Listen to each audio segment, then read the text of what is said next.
Good morning. Today is Tuesday, May 31st, 2022. Today is Rosh Chodesh Sivan, the first day of the Jewish month of Sivan. Happy Rosh Chodesh. Before I begin, I just want to give some scheduling information.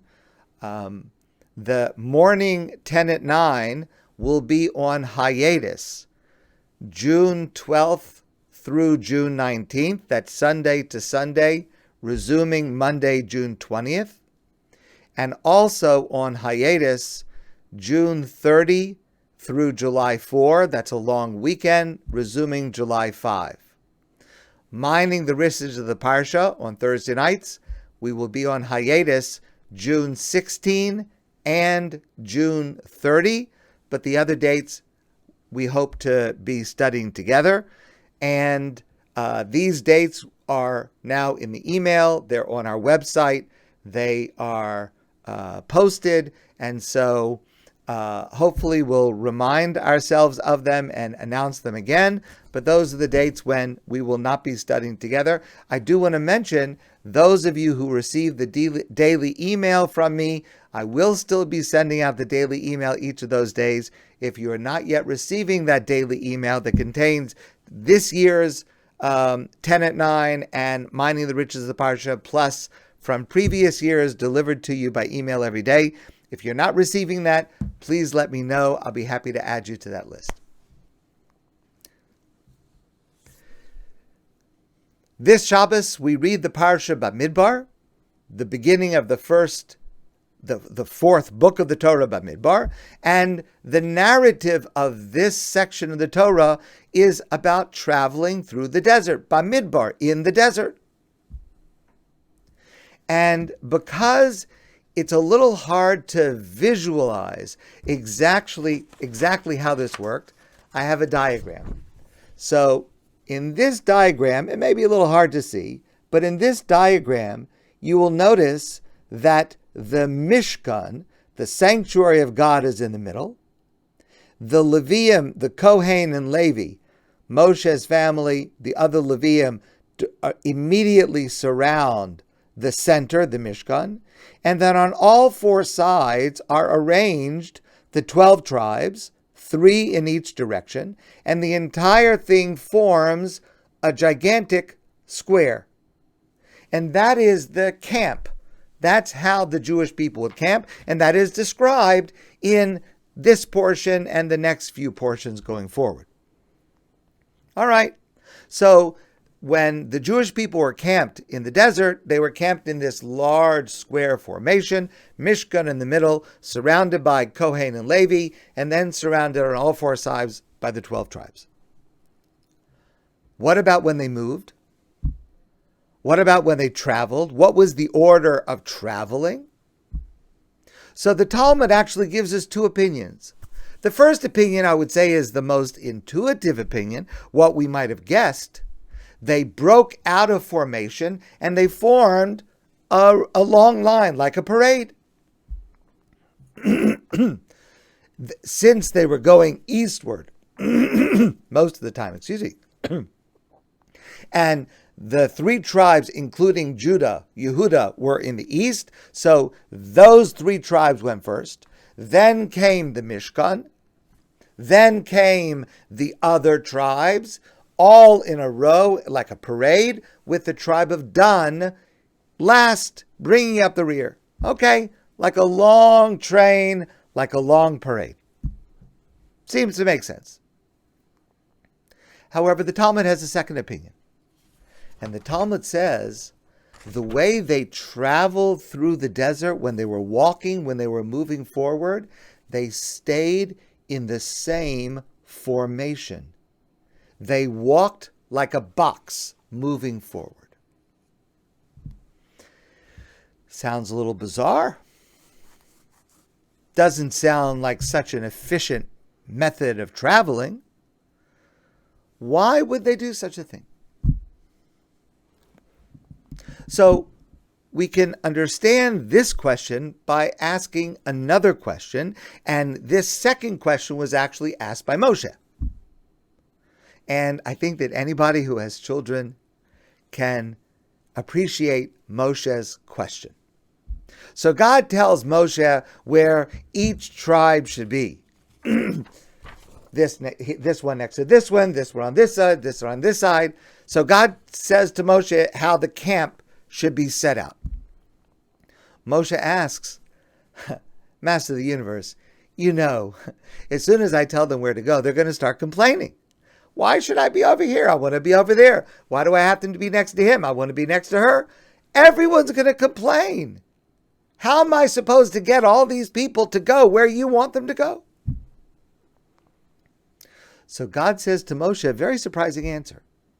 God says to Moshe, they will recognize their place because the arrangement that I am telling you to tell them is not a new arrangement. It is a pre-existing arrangement of which they are already familiar. Because the 12 tribes descend from the 12 sons of Yaakov, Jacob, our patriarch Yaakov. And centuries earlier, when Yaakov died in Egypt, and his sons carried his body to be buried in Israel, this is the order in which his sons stood around his casket, with the same order. So when the Jewish people heard this order, Reuven on this side and Shimon on that side and Yehuda on that side, etc., there was no reason to complain. They recognized they're forming the same formation they had when they carried Yaakov's body to be buried.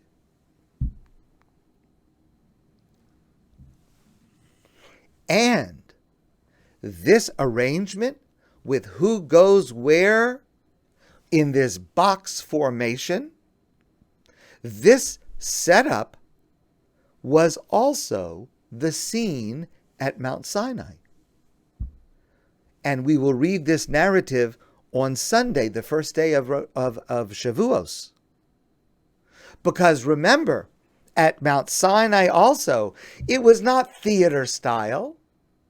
It's not like God was on a big screen in front of them and they were all sitting in theater-style seats watching what would happen. No, the Torah describes Sinai was in the middle.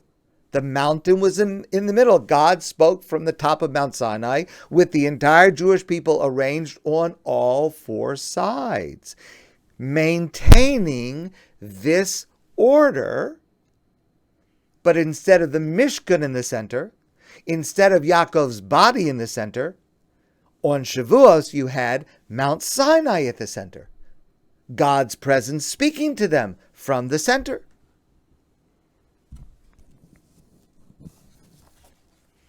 And we continue this structure till this very day, right here in our own sanctuary at ADATH, and in every shul. The bima is in the middle. All of the people who are there are arranged around it, surrounding it on all four sides. Same structure as Sinai, same structure as in the desert, same structure as Yaakov's burial. Why? All for the same reason. Because it is absolutely essential that Torah is the focal point of our lives. It's got to be in the middle of our lives, not way out in front for us to have to follow after it and hope to catch up to it. Certainly not off to the side where it could be missed or avoided. And for sure not in back where it could be, God forbid, left behind. It's in the middle. It is the focal point of every one of us at every moment of our lives. Yaakov, our patriarch Jacob, was the source of Torah values for his family. Mount Sinai is the source of Torah for Klal Yisrael, for the Jewish people. The bima in our synagogue, the table from which we read the Torah, is the focal point of Torah in our community, in our synagogues. The pattern starts at the very beginning of our history and continues for all time. We revolve around Torah. We revolve around its laws. We revolve around its values. We revolve around its rhythms in life. We revolve around its reflections of God, its connection to God.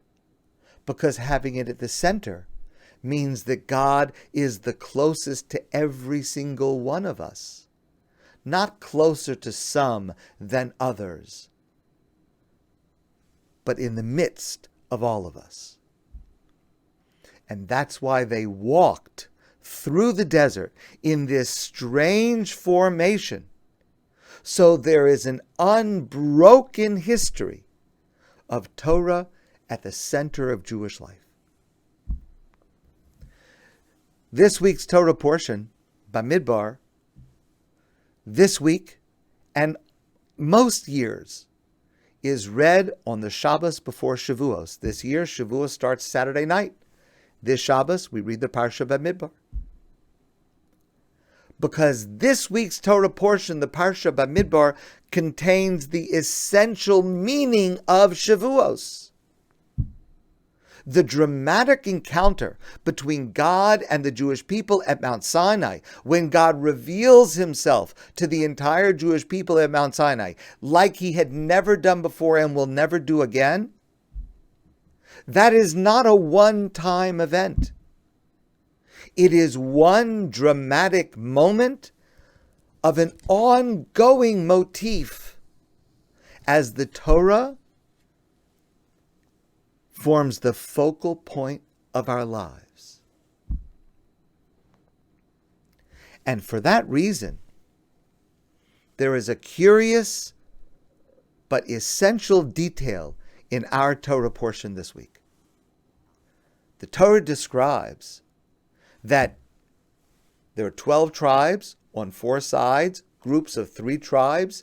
Each group of 3 tribes had its own flag. And each tribe had its own flag. And on the flag was an image which was a symbol of the specific mitzvah that tribe or that group was most closely identified with, in which they excelled the most. Of course, all Jews have to keep all mitzvahs. But groups, even today, groups excel in this area or that area or that area. And having a flag, having a symbol, demonstrates how each group is proud of where I am located and what my mission is. And I recognize that just as I am proud of my flag, and my special mitzvah, and my role, and my place within this larger whole, I recognize that you too have your flag that expresses what you are most proud of, and how you are proud of where your location is, and what your mission is, and your special mission is, your special mitzvah is. And that is how all of us together form Klal Yisrael, the collective Jewish people. Shavuos is about much more than receiving commandments. And it's about much more than learning Torah. Although those are certainly crucial elements to this holiday. But Shavuos is much more. Shavuos is about pride in performing commandments. It's about enthusiasm to be able to do an action that fulfills God's will. And I want everyone to see my flag. I want everyone to see that I am proud of my location, my position, my special mission in life that God has given me. And I want to see yours. Because you have your spot and your position and your mission. And that is when we are all facing Sinai, all facing God, with God at the center. And that is when we form the united Jewish people, God's partner and mate. I heard this story from Rabbi Yechiel Spero. It's an incredible story about a boy. I'll call him Shuli. And this is a boy, Shuli, who grew up in a religious family. And Shuli was a boy with special needs. It was clear from very, very on that he had a very highly attuned neshama, a spiritual yearning that was evident, even though in his very early years he was not able to speak. He was not even able to move. Finally, when he turned 6 years old, he started to talk, and he never stopped after that. He was able to have a bar mitzvah at which he worked so hard, and he was able to say the Haftorah, and the enthusiasm and the love for being able to say the Haftorah to his bar mitzvah was something, it left everyone in tears.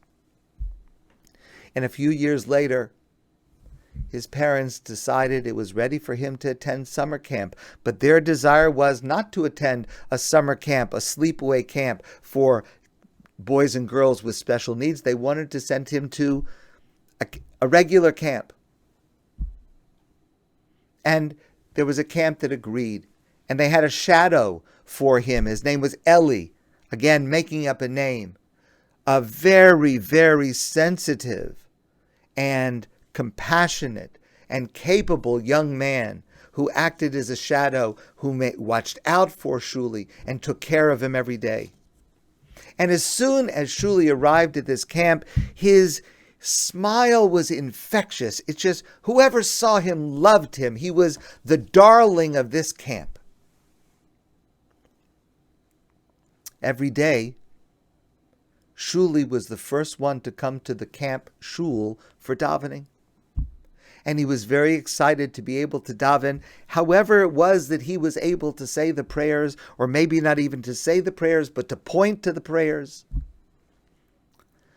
And every day he would turn to his friend Eli, and he would point to the page in the Amidah, the Shemona Esrei, the standing prayer, and he would point to the prayer Ya'aleh V'yavo. Ya'aleh V'yavo is the special paragraph that we recite in the Amidah when it's Rosh Chodesh. Like today is Rosh Chodesh, we added this paragraph, Ya'aleh V'yavo. It's one paragraph that refers to Rosh Chodesh, the beginning of the Jewish month. And every day, Shuli would point to this paragraph as if to ask Eli, today?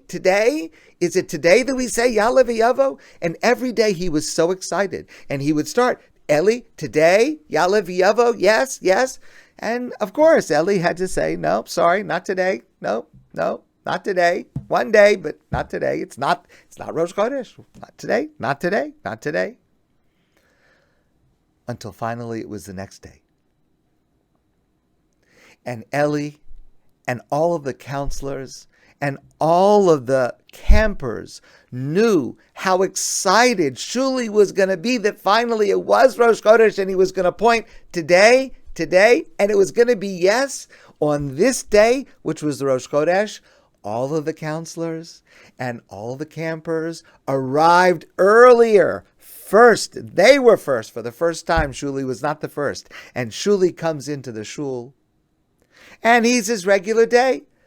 And he goes over to Eli, and he points, Eli, Ya'aleh V'yavo, today, Ya'aleh V'yavo. And Eli gives a wide smile, and he says, yes, today is Rosh Chodesh. And Shuli is so excited. He lifts his hands like he just got a touchdown, a triple goal, whatever you want to call it. And he had won. Today is Rosh Chodesh. Ya'aleh V'yavo. Wow. And everyone is clapping and cheering and clapping. Today we're going to say Ya'aleh V'yavo.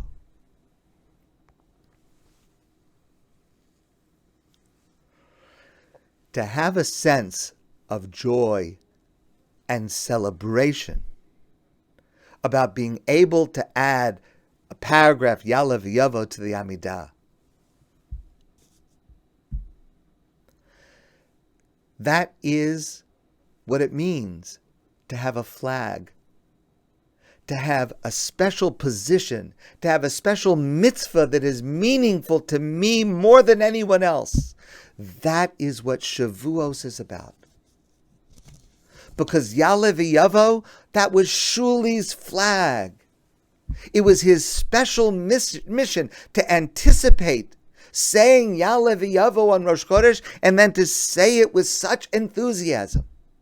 And he did it with such full joy and full excitement, so much so that it elicited the same from everyone around him, celebrating his flag, his mitzvah. This is precisely what Shavuos is for us. To be encamped group by group around Sinai, and that each of us should celebrate enthusiastically our flag, our special mitzvah, whatever it is, our role, our position. And to recognize that together with every other group and every other flag and every other mitzvah, that's what makes up Klal Yisrael. It's that enthusiasm, it's that excitement, it's that celebration. That is what Shavuos is. Because it is then that we encounter the intimacy with God more deeply than at any other moment. Remember Ya'aleh V'yavo. Want to wish you a happy Rosh Chodesh and an exciting, enthusiastic Shavuos starting this Sunday. Have a wonderful day, and I look forward to seeing you soon in person.